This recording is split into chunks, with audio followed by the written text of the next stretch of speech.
बिस्मिल्लाहिर्रहमानिर्रहीम। खातिर हज़रात, मैं हूं अख्तर अब्बास और अपने स्टूडियो में बड़े आराम से बैठा होता हूं। तो हमारे जो अवैस साहब हैं ना, उन्हें पता नहीं ये ऑरेंजेस बहुत पसंद है और वो मुझे वहाँ से उठाते हैं और कहते हैं जी इसके पीछे नज़र आने चाहिए। और ये बात वो जानते हैं कि हमने ये तोड़ने नहीं है, वो बाज़ार से ले आते हैं। अब ये 1-2 माह ऐसे अच्छे लगते रहेंगे, जो मेहमान आते हैं ज़ाहिर है उनको भी अच्छा लगता है। तो इसलिए मैं उनकी फरमाइश पे यहाँ बैठा हूँ। और वैसे ये मीठे हैं, लेकिन चूँकि जो पौधा है वो चीनी टेक्नोलॉजी का शाहकार है, छोटा पौधा है और माशाल्लाह उस पर खूब लगे हुए हैं। ओके जी, अब आते हैं फरवा के सवाल की तरफ। फरवा कहती हैं कि सर आपने ठीक कहा, जो बैरून मुल्क से लोग आते हैं उन्हें वहाँ से ढेर सारे तोहफे बैग भर भर कर नहीं लाने चाहिए, ये रिश्तेदार खुश ही नहीं होते किसी चीज़ पे। अगली बात उन्होंने उसमें पख लगाई है, वो कहती हैं कि जिनको कैश दिया जाए वो भी खुश नहीं होते, वो कहते हैं हमको लालची हैं। मेरे बच्चे एक बात को याद रखें, जो बंदा मुंह से ये लफ्ज़ निकालता है ना कि हम लालची हैं, अंदर से वो टका के लालची होता है। जो लालची नहीं होते वो कभी ये लफ्ज़ इस्तेमाल ही नहीं करते। जब कोई बाहर से आता है, आपका रिश्तेदार करीब का हो या दूर का हो, तवक्कुआत उनका बाप लगाता है, वही तवक्कुआत लगा के बैठे होते हैं। शिकवा कौन करता है? वही करते हैं। शिकायत कौन करता है? वही करते हैं। आई थी बाजी, हमने खाना खिलाया, जाते हुए खाली चली गई। तो क्या डिमांड क्या कर रही हैं कि आप उनके लिए सलाद के पत्ते लेके आते? डिमांड ये कर रही हैं कि जाते हुए हमारे बच्चे को बच्ची को पैसे दे के जाती। अच्छा, मैं आपको एक दिलचस्प बात बताऊँ। मेरे ऑफिस में जब मेहमान आते हैं तो ज़ाहिर है फल आ जाते हैं, कोई चाय आ जाती है, तो जो ये कहे ना नहीं मैंने तो नहीं खाना, आपने तकल्लुफ़ किया, तो मैं फिर आवाज़ देता हूँ अपने मावन साहब को कि बेटा वापस ले जाइए। अच्छा, उनको उठाने नहीं देता, तो फिर उनसे पूछता हूँ कि अगर आप वाकई सीरियस हैं, आपने नहीं खाना, तो फिर वापस भिजवा देते हैं। तो मैंने तकल्लुफ़ से नहीं मंगवाया, ये तो मेरी अपनी चाहत थी और हमारी अपनी रवायत है कि हम वो चीज़ को, अल्लाह के रसूल की हदीस है, भूख और झूठ को जमा मत करो। अक्सर आने वाला 2 घंटे से पानी पिया हुआ है, खाया हुआ नहीं है, भूख लग रही है, तो हम किसी दोस्त के पास जाएं, अजीज़ के पास जाएं, कि पहली ख्वाहिश क्या होती है मिलने के बाद? कि कुछ खाने को आए। तो अब आप साथ ये भी कहें हम लालची तो नहीं है लेकिन भूख भी नहीं है, तुम ना लाओ, तो ये झूठ बोल रहे हैं, ये नहीं करना चाहिए। ऐसे जो ख़ानदान में लोग क्या, औरतें मर्द नहीं करते इस तरह की हरकत, ये कहती हैं हमको लालची तो नहीं है। तो बाबा तुमसे पूछा है, ये सवाल तो कोर्स में शामिल ही नहीं है। वो अपनी मर्जी से आए आपसे मिलने, आपने कोई दावत तो नहीं दी थी। अच्छा, दावत भी दी है तो अब खा के अपनी मर्जी से आपके बेटे या बेटी को वो तोहफा दे रहे हैं, तो इट्स देयर ऑप्शन, और उन्होंने इसको परसीव किया, उन्होंने उसको पे किया, तो बिस्मिल्लाह करके रख लो, मुस्कुराओ। अगर बदला देना है तो उनके किसी बच्चे को आप तोहफा दे दें या कोई और चीज़, लेकिन ये फ़ौरन अदला बदली नहीं करनी चाहिए, बंदा बाद में दे देता है। बैरून मुल्क से जो लोग आते हैं उन्होंने जाना भी तो होता है ना, उस वक्त आप कोई सूट लेके, कोई और कीमती चीज़ लेके, जैसे आप उसका। अच्छा, तोहफों के मामले में कभी बदला नहीं उतारना चाहिए। अगला बंदा 10,000 का तोहफा लेके आया, आपकी पसली नहीं है, 500 की है, 1000 की है, उतना ही दें, खुशी खुशी दें। वो भी नहीं दे सकते तो मोहब्बत से दुआ दें, उनसे तर्ज़े जो अमल है आपका वो इतना अच्छा हो कि आप सोचिए, हमारी एक अजीज़ा हैं, उनके यहाँ जब भी जाते सर्दियों में ख़ास तौर पे, तो गोभी पकी होती। अच्छा, उनका जो ख़ास हुनर है, वो गोभी के पराठे बहुत अच्छे बनाती हैं। चाहे दोपहर में कभी जाएं या शाम में, तो हम फिर पूरी फरमाइश करते हैं कि बाजी वो गोभी वाले पराठे बना दीजिए। तो एक खाया, आधा खाया, लेकिन खुश दिली से वो उनका तोहफा समझ के खाया।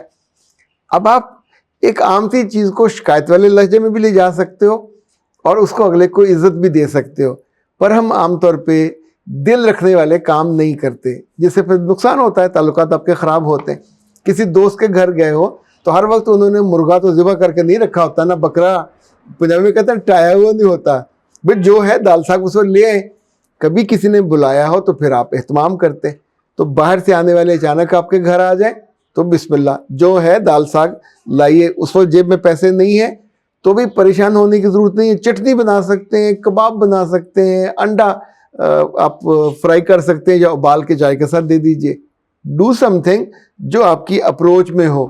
اور کبھی اگلے بندے کے تحفہ دینے پہ دولت کا وہ مت کیجیے، اس نے اپنے لحاظ سے دینا ہوتا ہے. ممکن ہے اس کے لیے 10,000 کوئی معنی نہ رکھتے ہوں، آپ کے لیے بہت معنی رکھتے ہوں. اور سب سے اہم بات بتاؤں، یہ بھی تو پتہ آپ اپنے دل سے پوچھیں کہ آپ نے ان 1-2 دنوں میں اللہ سے دعا کی ہو، یا اللہ میرا فلاں کام پھنسا ہوا ہے، پلیز غیب سے کوئی مدد کر. اب غیب سے مدد تنخواہ نہیں ہوتی، غیب سے مدد کو مزدوری بھی نہیں ہوتی، غیب سے مدد اس طرح کا تحفہ ہوتا ہے، وہ ملتا ہے اور آپ کو خوشی عطا کرتا ہے. ویسے آپ کو میں ایک اور دلچسپ چیز بتاؤں کہ میں نے زندگی میں چونکہ یہ سیکھا کہ بہت سے گھروں پہ جہاں جانے کا اتفاق ہو تو وہاں جاتے ہی ان کے بچوں کو پیسے دے دیتا ہوں. اس کا ایک اور فائدہ یہ ہوتا ہے کہ ان کو انسرٹنٹی نہیں ہوتی کہ جاتے ہوئے پتہ نہیں پیسے دے کے جائیں کہ نہ دے کے جائیں. یعنی اگلا بندہ جس حالت میں بھی ہو ایکسپیکٹڈ ایک اپروچ بندے کی ہوتی ضرور. جیسے شادی بیاہ پہ آپ کسی کی جائیں تو وہ منہ سے تو نہیں کہے گا کہ تحفہ دیں، تو آپ کو لفافہ کبھی آخر میں نہیں دینا چاہیے. جاتے ہی اس کی جیب میں لفافہ پہنچائیے، اوپر اپنا نام لکھیں ود کمپلیمنٹس آف اختر عباس، عبد القدوس، جو بھی آپ کا نام ہے وہ لکھیے. تو اب آپ تسلی سے بیٹھیں گے. ورنہ ایسی شادیاں بھی ہم نے دیکھی ہیں کہ جہاں خاتون یا مرد ایک ایک ٹیبل پہ جاتے ہیں، سلام کرتے ہیں، اگلے بندے کو تھوڑا خوش اخلاقی کا مظاہرہ کرتے ہیں. In fact they are demanding and they are waiting کہ آپ کیوں خالی بیٹھے ہوئے، ان کو ان کی جیب میں کچھ جانا چاہیے. اسی طرح میں نے ایسے لوگ بھی دیکھے جن کے بیٹے بڑا بیگ پکڑ کے ساتھ ہوتے ہیں، تو جیسے جیسے آتے ہیں اس میں ڈالتے جاتے ہیں. تو آپ اس کو کیا کہیں گے؟ یہ لالچی ہیں؟ ایسا نہیں ہے. ہر چیز پہ لالچ کا ٹھپا نہیں لگ سکتا. اور چونکہ بنیادی طور پر آپ نے دینا ہے تو اپنی مرضی کیجیے.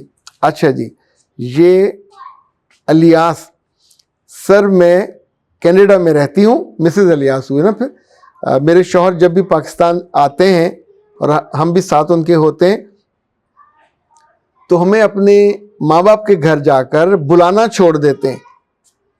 ایون کوئی بات پوچھوں کہ کہیں جانا ہے تو وہ جواب نہیں دیتے، ان کی ماں جواب دیتی ہے. بڑی امبیرسمنٹ ہوتی ہے. اور جتنے دن ہم وہاں رہیں یعنی دل خراب رہتا ہے. وہ آنکھ بھی نہیں ملاتے، آئی کانٹیکٹ بھی نہیں کرتے، اور اپنی ماں کے پاس زیادہ دیر بیٹھے رہتے ہیں. ایون بچے اگر فرمائش کریں باہر آنے جانے کی تو ان کو بھی وہ لفٹ نہیں کراتے. مسز الیاس بیٹا، 2 اس میں چیزیں ہیں، دونوں یاد رکھنے والی ہیں. ایک تو اپنے بچوں کو بتائیے گا کہ جب وہ بڑے ہوں، جب ان کی شادیاں ہوں اور وہ آپ سے ملنے آئیں تو اگر وہ بھول بھی جائیں تو پھر آپ یاد دلائیں گے کہ بیٹا اتنے عرصے بعد آئے ہو تو بہو کو لے کے اپنے اس کے ماں باپ کے گھر جاؤ، 2 دن وہاں رہ کے آنا. آپ کے گھر 10 دن رہے گا، 15 دن رہے، پر اس میں سے بیچ میں سے 2 دن اپنے سسرال میں بھیجیں. یہ ایک متوازن ماں کی خوبی ہونی چاہیے. دوسرا، اپنے بیٹوں کو بتائیے کہ میرا بچے ماں سے محبت بالکل برحق ہے، ضروری ہے، جنت. پر یہ جو شیر کی بچی تمہارے ساتھ ہے، جب آیا کرو تو پھر اس کو لے کے شام کو نکلا کرو. پیسے کس کے خرچ ہوں گے؟ آپ کے بیٹے کے. اور وہ حق کس کا ہے؟ اس کی بیوی اور بچوں کا. آپ کو مل گیا ہے. سو اگر وہ بازار جانا چاہیں، ظاہر ہے باہر سے کینیڈا سے چیزیں پاکستان میں بہت سستی ہیں، کھانا کھانا چاہیں، دعوت کہیں کھانا چاہیں، دعوت کھلانا چاہیں، تو ان کی راہ میں اچھی ماؤں کو رکاوٹ نہیں بننا چاہیے. یہ کسی طور پہ آپ کو زیب نہیں دیتا. دیکھیں اب وہ بیچاری وہاں بیٹھ کے دکھی ہے کہ ان کا بچہ، یعنی آپ کا جو بیٹا ہے وہ تو جوان ہے، بال بچوں والا ہے، پھر بھی اندر سے وہ ککڑی ہے اور ماں سے اتنا ڈرا ہوا ہے کہ چونکہ ماں شرمندہ کرتی ہے. اور ماں تین اللہ پوچھے، یہ جو دل چھوٹے چھوٹے اور ذہن چھوٹے چھوٹے لوگوں کے، اپنے بچوں کی اور اپنی بہوؤں کی زندگیاں کیوں خراب کرتی ہو؟ اللہ سے دل مانگا کرو تاکہ تمہیں دل مل جائے. اجازت دیجیے، السلام علیکم.